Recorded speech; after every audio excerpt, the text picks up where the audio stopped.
السلام علیکم۔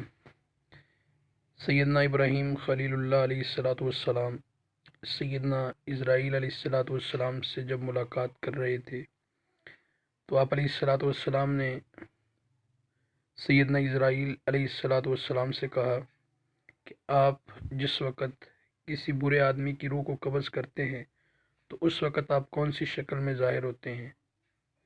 تو حضرت اسرائیل علیہ السلام نے کہا کہ آپ جو ہے یہ شکل نہ دیکھیں۔ سیدنا ابراہیم خلیل اللہ علیہ الصلوۃ والسلام نے فرمایا کہ نہیں، آپ مجھے یہ شکل دکھائیں۔ تو انہوں نے کہا ٹھیک ہے۔ تو سیدنا اسرائیل علیہ الصلوۃ والسلام اس شکل میں آئے جس شکل میں وہ برے آدمی کی روح کو قبض کرتے ہیں۔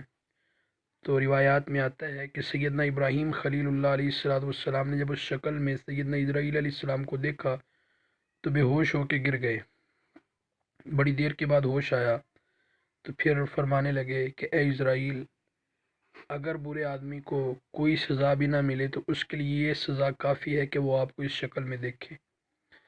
پھر آپ نے فرمایا کہ آپ جب نیک آدمی کی روح کو قبض کرتے ہیں تو اس وقت آپ کون سی شکل میں ظاہر ہوتے ہیں؟ تو انہوں نے وہ شکل دکھائی تو آپ بڑے خوش ہوئے اور فرمایا کہ اے اسرائیل، نیک آدمی اگر کوئی اور اس کو نعمت نہ بھی ملے تو اس شکل میں جب وہ آپ کو دیکھے گا تو وہ خوش ہو جائے گا اور اس کو بہت خوشی ہوگی، بڑی لذت حاصل ہوگی۔ تو میرے دوستو، اللہ سے دعا ہے کہ اللہ تعالی ہم سب کو نیک اعمال کرنے کی توفیق عطا فرمائے، اور اللہ ہمیں قبر کی، حشر کی، آخرت کی تیاری کرنے کی توفیق عطا فرمائے۔ تو اس وجہ سے آپ کی خدمت میں ایک بہت پیاری دعا ہے۔